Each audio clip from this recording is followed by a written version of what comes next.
తెలుసు, బతుకంటే బొమ్మల ఆట అని తెలుసు, కథ అని తెలుసు, కథ అని తెలుసు, కథలన్నీ కంచికే చేరునని తెలుసు, తెలుసు తెర తొలుగుతుందని, తెలుసు తెల్లారుతుందని,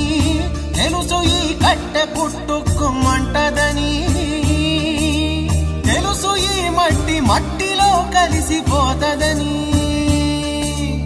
ఇన్ని తెలిసి ఇరకాటంలో పడిపోతావు ఎందుకని? మాయా